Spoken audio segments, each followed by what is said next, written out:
La Iglesia, el Camino de la Fe, le invita a las siguientes actividades. Los viernes, los cultos son a las 7 de la tarde y los domingos, 2 reuniones.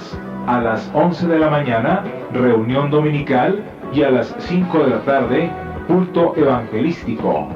Los esperamos en la Iglesia, el Camino de la Fe. Estamos ubicados en Avenida Ruiz Cortines, 221 Oriente, Colonia Francisco Quesada, San Nicolás de los Garza, Nuevo León. Teléfonos 83 79 90 60, 83 79 90 68 y 83 34 66 52.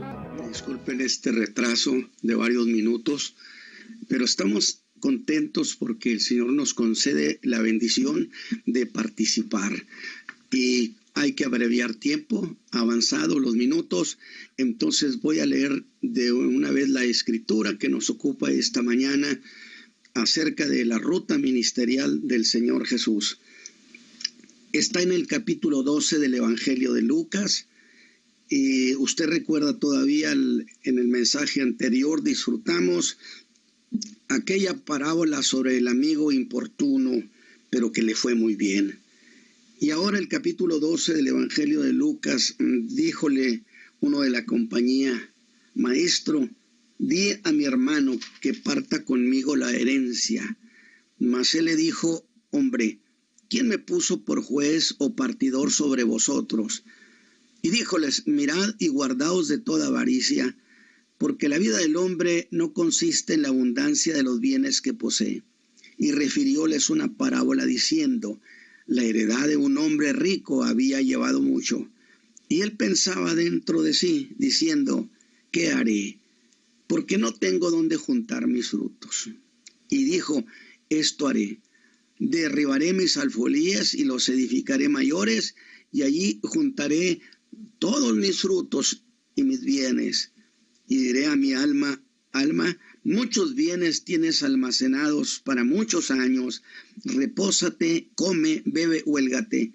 Y díjole Dios: Necio, esta noche vuelven a pedir tu alma, y lo que has almacenado, ¿para quién será? Muy bien, mis hermanos, pues entonces Lucas nos lleva a una aldea donde el enfrentamiento de los líderes y expertos en religión se había hecho más aguda, más violenta, mordaz y llena de desprecio hacia la persona gloriosa del Señor Jesús y sus seguidores. Sin embargo, a pesar del odio que había no solo contra el Señor Jesús, mis hermanos, sino contra los discípulos, por una u otra razón, el Señor no es alguien que pueda ser ignorado, pasado por alto. Para unos, Él era una buena noticia. Para otros, mis hermanos, Jesús era un escándalo. Y el capítulo anterior, en sus versos 53, 54, leímos donde fue un desayuno, que le llamé el desayuno fracasado, desairado, boicoteado. Y parece que no hubo tal desayuno. Por lo tanto, parece que no hubo predicación sobre eso. Por la mala intención de los fariseos y los intérpretes de la ley. Pues dice Lucas que empezaron a apretarle en gran manera, note eso, acechándole y procurando oír de él alguna cosa que le sirviese para acusarle. Así que, dice el verso 1 del capítulo 12, juntándose mucha gente, algo así como esto: de repente, en esa aldea y a raíz del rechazo que contra él se estaba manifestando, el Señor y sus discípulos se vieron rodeados de una multitud hostil. Y era tanta que dice Lucas que unos a otros se pisaban. Una multitud atraída por esos violentos ataques de odio. Pero el Señor escúcheme bien, están rodeados de gente hostil, él y su pequeño grupito frente a una multitud que está evidentemente molesta con él, el Señor no trata de apaciguar ese estado de ánimo, sino por el contrario, echa más leña al fuego. Pues teniendo a esa multitud alrededor, multitud enardecida contra él y sus discípulos, dice Lucas que se dirige a sus discípulos. Observe esto porque aquí hay una gran riqueza espiritual, mis hermanos. Y les dice, guardaos de la levadura de los fariseos, que es hipocresía. Y desde luego que ante eso, pues la situación se hizo allí mucho más tensa, subió de tono, y estaban listos para saltar sobre él y los suyos. Pero el Señor Jesús no se fue, mis hermanos, y sus discípulos tampoco. Aunque yo quiero que usted tome en cuenta, por lo que luego les dice, el Señor observó a los suyos, a sus discípulos, y vio en sus ojos que estaban muy preocupados. Sin duda se sentían en desventaja, aunque estando el Señor Jesús tenemos la ventaja. Y el temor empezó a golpear sus corazones. La inseguridad por su integridad física era evidente. Pero mire lo que hace el Señor en medio de aquel momento tan peligroso, de tanto riesgo.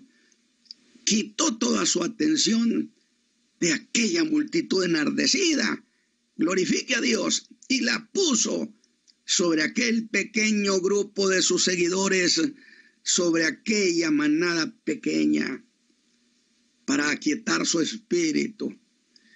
Y comenzó el Señor dándoles buenas razones, por las que aún en medio de ese estado de cosas, debían sentirse seguros, sin ningún temor, a pesar que estaban rodeados de sus enemigos, que los veían con odio. Detalle que es para disfrutarlo, por cierto, porque es lo que hace con nosotros, mis hermanos, en circunstancias semejantes, cuando estamos rodeados por todos lados de enemistad. Ponga muy en alto lo que hizo el Señor ese día, y lo hizo como si no estuvieran rodeados de enemigos, como si estuvieran solo él y ellos. Ignoró a toda esa gente y empezó a hablarle al alma de los suyos, a acariciar su espíritu. Y visto de otro modo, yo diré que es el cumplimiento del Salmo 23:5, que dice, aderezarás mesa delante de mí en presencia de mis angustiadores. Pues las palabras que les dijo se convirtieron en un verdadero banquete a su alma, al que llamé como solo para creyentes. Y los discípulos, al ser ministrados por el Señor Jesús, también se olvidaron de aquella gente. Y les hace una pregunta que tenía mucho que ver con ese momento. En el verso 6 les dijo, en este capítulo 12, con total aplomo, ¿no se venden 5 pajarillos por 2 blancas? ¿Y qué cosa era una blanca? Era la moneda de más bajo valor, que alcanzaba solo para comprar las cosas que casi no tenían valor. Y ellos pensarían, como yo hubiera pensado, como usted hubiera hecho, Señor, pero eso ¿qué tiene que ver con este momento de peligro que estamos viviendo? Es que 2 blancas, diría el Señor, a pesar de su muy bajo valor, alcanzan para comprar 5 pajarillos. Pero ¿cuál es la idea? La idea es cuán poco valen esos 5 pajarillos, que usted puede comprarlo con 2 monedas que no tienen valor. Así que ¿cuánto valía un pajarillo? Pues menos de la mitad de esa moneda, casi sin valor. Y otra vez, ¿eso qué, hermano Ramón? ¿Eso qué, Señor? Esos pajarillos en esta lección, ¿qué tanto valen? Usted y yo tenemos que decir, pues Señor, no valen casi nada. Y eso es muy cierto. Sin embargo, dijo el Señor, a pesar de su poco valor, ni uno de ellos está olvidado delante de Dios. Maravilloso banquete que el Señor les estaba sirviendo, como si estuvieran solo Él y los suyos. Dijo, Él sabe dónde están esos pajarillos, conoce su ruta de vuelo, y ninguno cae a tierra sin que Él lo sepa. La enseñanza que les ha dado sería, ¿acaso piensan que mi Padre no está enterado, no sabe que están aquí conmigo en este mal momento? Está yendo conmigo en esta lección tan preciosa, mi hermano. Dios lo sabe, lo conoce todo. Nunca olvido lo que el ángel le dijo a Agar en medio de aquella enorme cantidad de dunas, de arena del desierto, donde todo se pierde. Dios sabe dónde está el muchacho. Y Dios sabe dónde está cada quien, cada uno de sus hijos. Sin embargo, les da otro detalle fino. Y sorprende, pues les dice, aún los cabellos de vuestra cabeza están todos contados. ¿Qué significa? Contados de uno por uno. Dios sabe de sus hijos, de ustedes, lo que están viviendo y pasando en este momento, lo conoce hasta el último detalle. Allá en Carolina, allá en Nueva York y donde sea. Y el ánimo de aquel puñado de creyentes que estaban en medio de aquella turba enardecida, su ánimo se levantó, como se debe levantar el ánimo suyo esta mañana, al saber que usted vale más que muchos pajarillos. Lo compraron al precio más alto. ¿Sabe en realidad qué cosa les estaba planteando el Señor? Que se dieran cuenta que no estaban en desventaja, que al contrario de lo que parecía, todo estaba a favor de ellos. Si Dios nos prestara sus ojos para ver las cosas como Él las ve, le glorificaríamos y le dirían, todo lo has hecho bien. Y digo, el Señor Jesús, sí, es cierto, les estaba sirviendo un banquete en presencia de sus angustiadores. Y justo cuando están ellos disfrutando ese banquete, justo cuando están en pleno banquete, uno que estaba entre la multitud llamó la atención de Jesús. Mientras los discípulos todavía estaban saboreando el manjar que Jesús les había servido. Y por la cuestión que plantea el Señor, ese hombre se estaba moviendo espiritual y moralmente en sentido contrario a lo que allí estaba sucediendo. Debo decir que este hombre desentonó con aquel momento, porque hay gente que solo piensa en espacios muy reducidos. Sin embargo, el Señor Jesús lo atiende.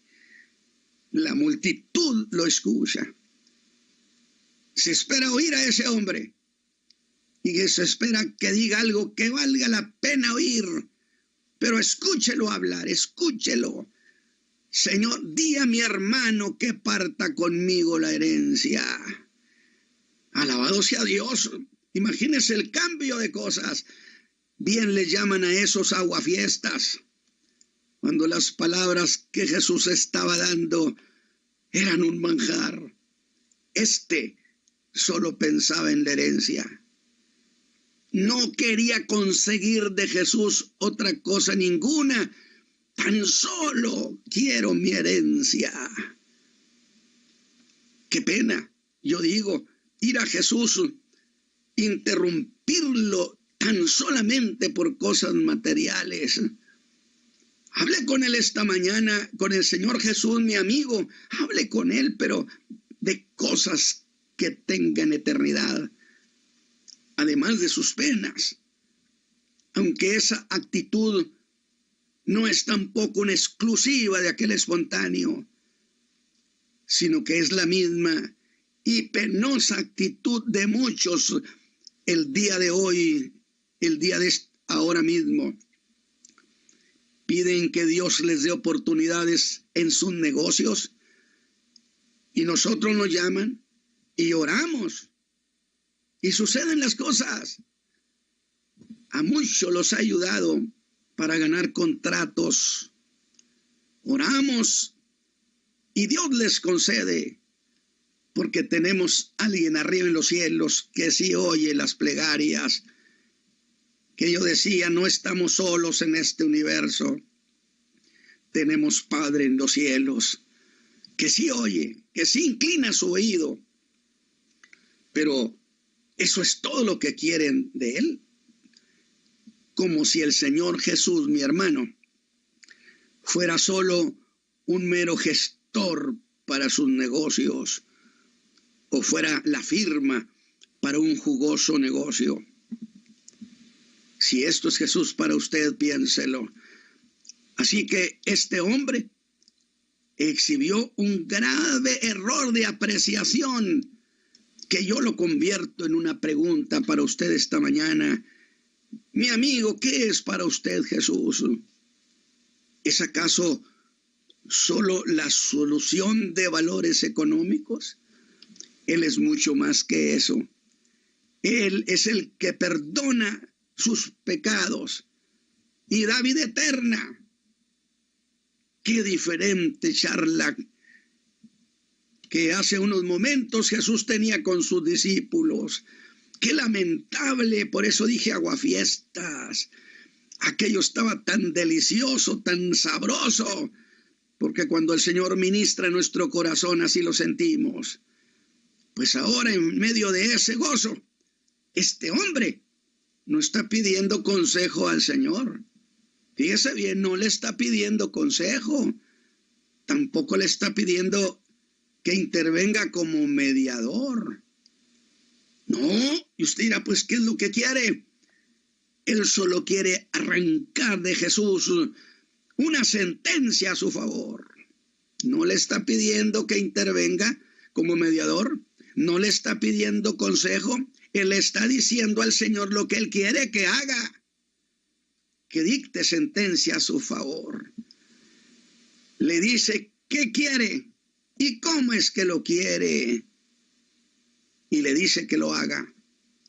¿Cuántas oraciones del pueblo, de la gente, no son más que una manera de dictarle a Dios cómo queremos que haga y cómo es que quieren que lo haga? Siempre he dicho al Señor, no le presente instructivo, preséntele su necesidad. Dígale, Señor, mírame, te voy a contar. Yo decía el día de ayer en un mensaje, tenemos derecho de entrevista con el Señor Jesús. ¿Cómo me gusta esa idea? Jesús no aceptó aquella imposición, incluso rechazó convertirse en árbitro de ese lío familiar. Las herencias, que son un verdadero conflicto terreno minado. ¿Quién me ha puesto, dice, a mí a repartir herencia? Y yo digo, qué dura reprensión le ha dado. Era como decirle, ¿eso es todo lo que soy para ti? ¿Un reparterencias? ¿Pero acaso no había dicho, pedid y se os dará? ¿Cierto?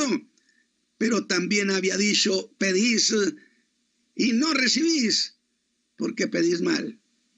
Ese hombre se olvidó de su alma. Así que si usted busca esta mañana la ayuda de Dios, le puedo decir que es cosa muy legítima y le aseguro que sí será oído si es justa su petición. Y aseguro que Él lo hará hasta el más mínimo detalle. Así que, mi hermano, si usted busca esta mañana la ayuda de Dios, le insisto, es cosa muy legítima, si usted ve a Jesús como el Salvador. Y si su petición es justa, porque hay muchas peticiones que en realidad no proceden, que yo he dicho, cuántas de nuestras oraciones el Señor Jesús las manda al bote de los improcedentes. Esperamos que muchas de nuestras plegarias no estén allí, que al cabo Él conoce las intenciones de su corazón. Pero fue ese hecho, precisamente esa petición de ese hombre, lo que dio la ocasión a la parábola de este hombre, que le he puesto por título, El hombre que olvidó su alma. Qué diferente hubiera sido esa historia si él hubiera dicho, Señor, mi alma te necesita. En cambio, sirvió de ejemplo de alguien obsesionado por las riquezas. Y ese es precisamente el motivo por el que el Señor entra con esta parábola. El corazón de esa parábola es eso. Y dice la heredad o empresa de un hombre rico que le había dado mucho. Y sin duda le había ido bien porque era un buen negociante. Cuando a veces la gente dice a ese hermano le está yendo mal porque sin duda anda mal con el Señor, no, pocas veces llegan a acertar, porque hay gente que le va mal porque es malo para hacer negocios.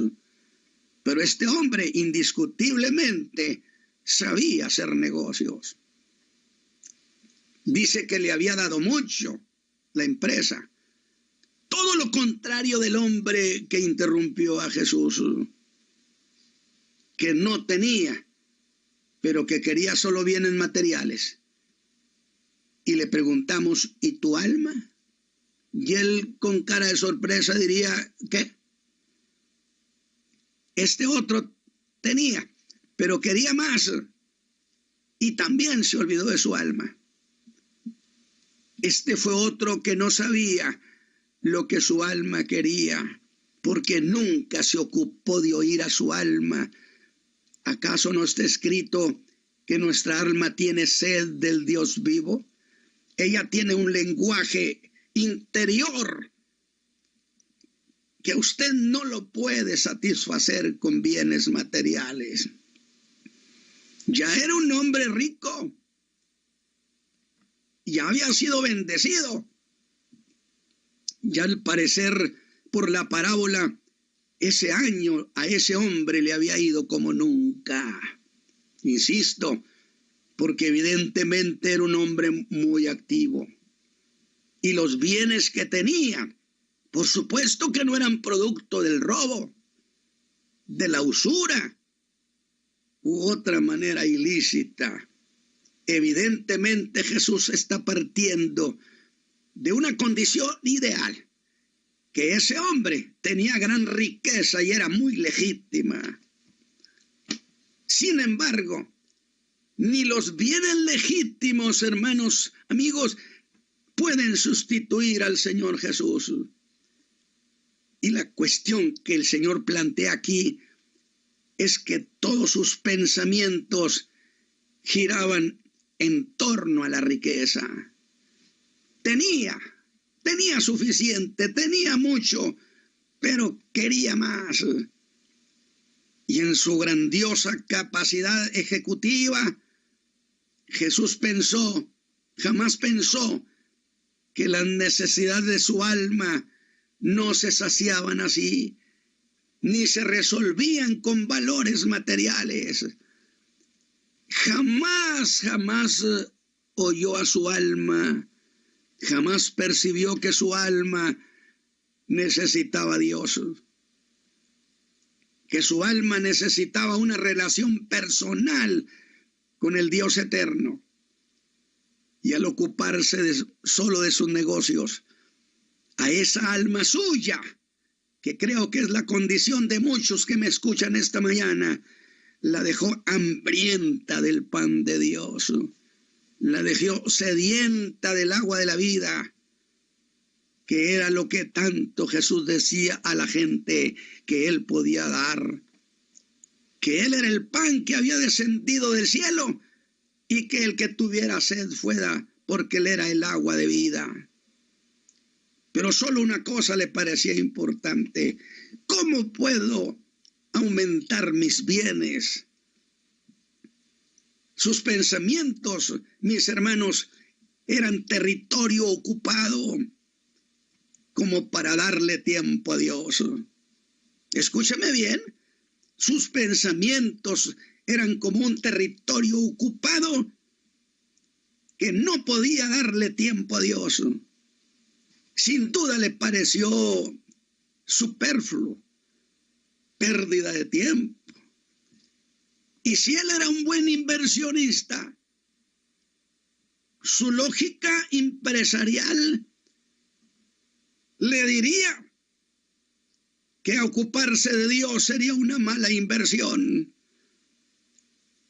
que Dios entonces era un mal inversionista. Escúcheme lo que le estoy diciendo.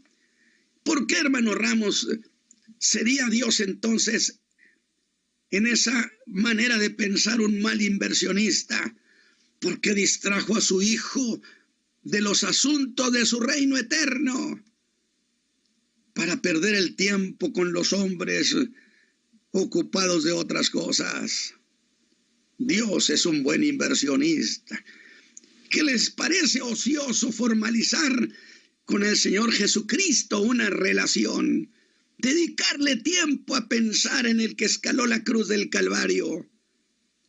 Una relación donde haya perdón de sus pecados, donde reciban una nueva vida que le dé verdadero sentido a su vida. A pesar que de Jesús se han ocupado grandes hombres en la historia de la raza humana, grandes pensadores, escúchame bien, grandes pensadores han pensado en grande del Señor Jesús. Cuánto me gustaría entrar en aquella historia para darle a ese hombre que interrumpió al Señor, a Jesús, que estaba enseñando a los suyos, para que esa oportunidad, en vez de pedir el reparto de la herencia, le dijera a su alma: alma mía, te voy a dar la prioridad. Me olvidaré de lo económico. Dime qué quieres. Que la escuchara. Su alma anhelaría eso, que pidiera para ella. Que encontrarse con Jesús en ese momento era el momento único que ella buscaría. Estaban frente al Señor Jesús, pues jamás quizá volvería a tener al Señor Jesús a su alcance. Pero igual que al de la parábola, todo fue inútil. Y aquel momento hermosísimo y de oportunidad se fue de las manos de ese hombre. Su alma sintió que lo perdía todo. La más grande de las oportunidades. Si usted me está escuchando, tiene usted la más grande de las oportunidades que quizá no le vuelvan a presentarse nunca. Y ese hombre ciertamente que hace eso, en lo que dice esta parábola, lo aseguro que lamenta eso por toda la eternidad. Que aunque su cuerpo haya muerto, su alma ejerce plena conciencia. Escúchelo decir a este hombre: mis alfolíes, mis graneros, mis bienes, todo a título personal, pues ese es el lenguaje de la avaricia. Pero al final de esta parábola, el hombre se decide a halagar su alma. Dice que ahora sí, hermano Ramos, ahora sí, me voy a ocupar de mi alma. Le diría al Señor, ahora sí me voy a ocupar. Y prepara el discurso, lo que le da de decir a su alma. Dice, le voy a decir, alma mía, muchos bienes has almacenado para muchos años. Por lo tanto, no te preocupes, reposa, come, bebe y huélgate. En otras palabras, disfruta la vida que te da una buena economía. Su versión era lo que yo tengo, pero jamás dejó que su alma le diera su propia versión. Su alma le diría, pero ¿qué es eso que dices que tú tienes? Pero dime, ¿qué es lo que tengo yo? Escúchame, hombre, le diría su alma, yo estoy en la total pobreza. No ha habido nada para mí. Me has negado beber del agua de la vida. Me han negado comer el pan de la vida eterna. Y es cuando el Señor Jesús cierra la historia de manera dramática, muy lamentable, y le dice, necio, esta noche vienen a pedir tu alma. ¿Qué significaría? ¿Tú pensaste que era de tu propiedad? Pues si la van a reclamar y vienen por ella, es porque no es tuya. Necio, esta noche vienen a pedir tu alma, y lo que has almacenado, ¿para quién será? Que esta enseñanza de esta parábola traiga convicción al corazón de muchos de ustedes esta mañana, y volteen a su alma y le digan, alma mía, voy a ocuparme de ti esta mañana. ¿Qué es lo que necesitas? Necesitas del Señor, necesitas del Dios eterno. Alma mía, pues entonces recíbelo. Padre Santo, he presentado este cuerpo de ideas al pueblo. Esperamos y espero con todo mi corazón que estas palabras que tu Hijo amado Jesús dejó para nosotros, para la eternidad, acerca del deseo del alma, acerca de lo impropio que es ocuparse solo de lo material, que estas palabras produzcan resultados en el corazón de quienes están oyendo este mensaje. Apóyanos, Señor, con el poder de tu gracia, el poder de tu Espíritu Santo, para convencer a tantos hombres que como ese nunca se han acordado de su alma, la han ignorado, la han menospreciado, no se han ocupado de ella. Pero esta mañana produce en ellos convicción, entendimiento por Cristo Jesús, el Señor nuestro. Mis hermanos, gracias a nuestros hermanos de Carolina, a nuestro hermano de la ciudad de Nueva York y a todos ustedes que nos bendicen con su generosidad de escucharnos, de acompañarnos para ir a donde esté el Señor hablando, diciendo, haciendo cosas para que éstas se conviertan en realidades para nosotros, en el nombre de Cristo Jesús el Señor. Mis hermanos, hermano Librado, que Dios le bendiga, hermano Isaí, Dios le guarde. Tendencias de nuestro tiempo. Programa que es traído a usted en este mismo horario, todos los lunes, miércoles y viernes, por el pastor Natividad Ramos. Escuche Tendencias de nuestro tiempo.